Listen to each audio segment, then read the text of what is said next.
Bonjour à tous et bienvenue dans ce nouveau vlogmas. Aujourd'hui nous allons coudre ensemble le tout premier volant de ce jupon. Mais d'abord je viens repasser une nouvelle fois mon tissu pour qu'il soit bien à plat et surtout qu'il n'y ait pas de petits froissements qui puissent venir me gêner ensuite à la couture ou même au marquage des plis religieux.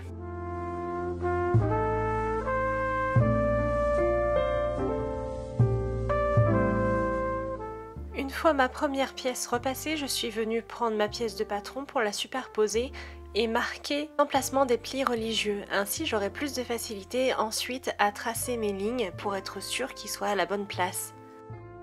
J'ai d'abord commencé par la pièce qui n'était pas coupée au pli pour plus de facilité, ensuite avec les autres pièces, étant donné qu'il faudra que je bouge ma pièce de patron pour pouvoir marquer les plis, ce qui me permet là d'avoir déjà ma première base et être sûre de ne pas me tromper.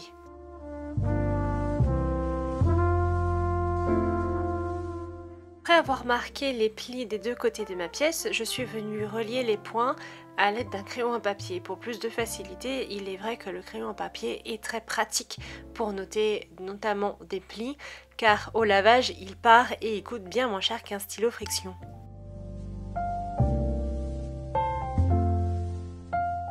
Concernant la notation de mes plis, ce que j'ai fait, c'est que j'ai utilisé deux techniques différentes. Au endroit de la pliure, j'ai utilisé un trait continu, ce qui me permettra d'avoir plus de facilité lors de mon pliage. Concernant l'endroit où je vais coudre, donc le marquage de la couture, j'ai utilisé des points en pointillés longs. Comme ça, je peux faire la différence entre mon pli du haut, celui de milieu, et celui du bas au passage. Et j'ai bien entendu effectué cette opération sur l'ensemble de mes pièces coupées au pli.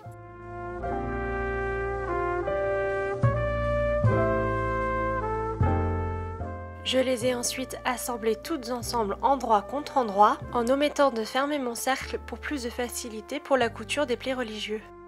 A l'origine dans le patron, il est demandé de faire les plis religieux avant de coudre l'ensemble des pans ensemble. J'ai personnellement préféré d'abord assembler mes pans avant de faire mes plis. C'est quelque chose qui est propre à moi-même. Si vous voulez suivre le patron, allez-y.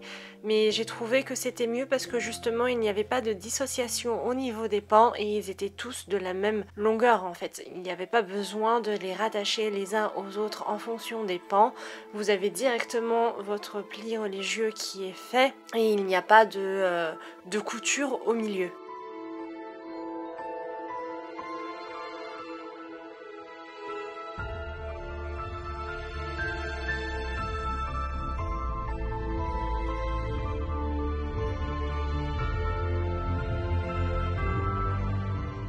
Je suis ensuite venue ouvrir l'ensemble de mes coutures au fer. Étant donné que j'avais modifié la marche à suivre du patron, je devais vraiment ouvrir correctement mes coutures au fer. J'ai donc passé un bon moment dessus, sur l'avant et sur l'arrière pour être sûre que mes coutures soient bien plaquées et qu'il n'y ait pas des risques au moment de coudre les plis religieuses qui viennent me gêner au moment de la couture.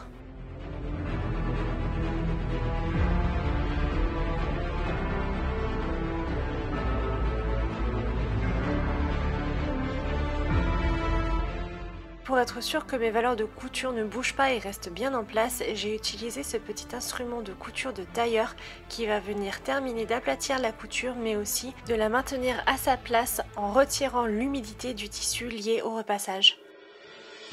Et enfin, je suis venue coudre mes plis religieux.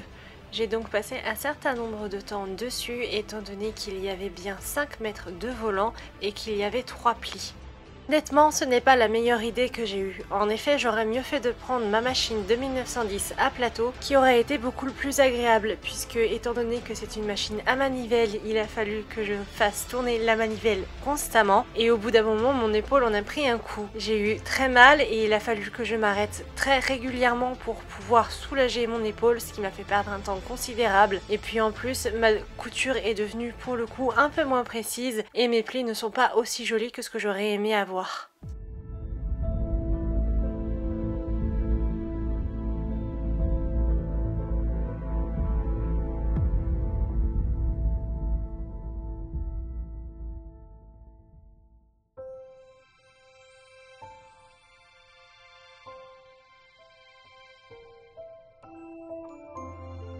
Après avoir passé un long moment à coudre l'ensemble de mes plis religieux, je suis passée à l'insertion de dentelle.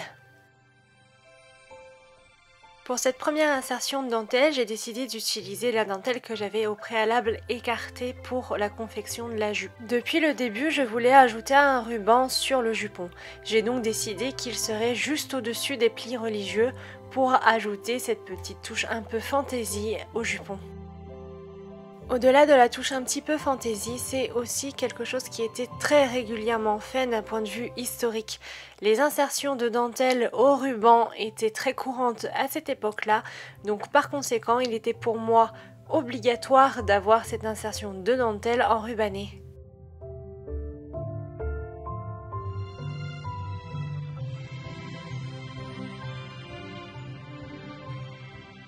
Le seul point sur lequel je n'arrivais pas à me décider, c'était la couleur du ruban. Au départ, j'avais commencé par un ruban crème. Je me disais que ça ferait un beau contraste sans qu'il se voie à travers la jupe. Mais au final, ça faisait très fade et j'ai préféré le mettre de côté en attendant de trouver la couleur qui vraiment me dirait je la veux sur l'ensemble de cette tenue. Fort heureusement, j'ai fini par la trouver dans la boutique Vintage qui est pas très loin de chez moi. C'est un magnifique ruban. Vous verrez à la fin, au moment du reveal de la tenue finale, je pense qu'il n'y avait pas de couleur plus parfaite pour cette robe.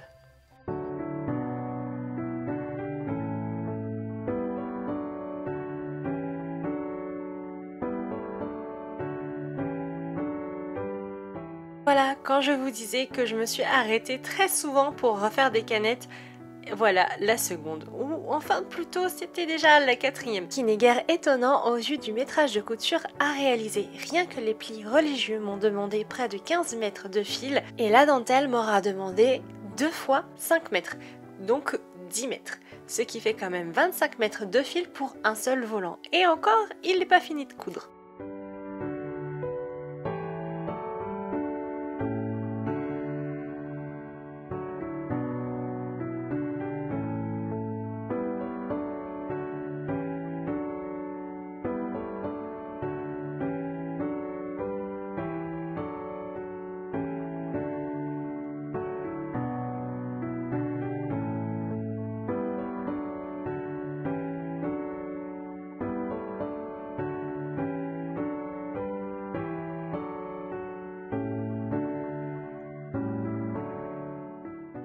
Et voilà, la machine est réenfilée, la bobine est faite. C'est parti pour terminer l'insertion de dentelle sur ce volant. Ce volant est maintenant terminé ou presque, mais ça ce sera pour la suite des vlogs. En attendant, ce vlogmas est maintenant terminé, j'espère qu'il vous aura plu et je vous souhaite une excellente soirée et je vous dis à demain pour la suite de cette aventure extraordinaire.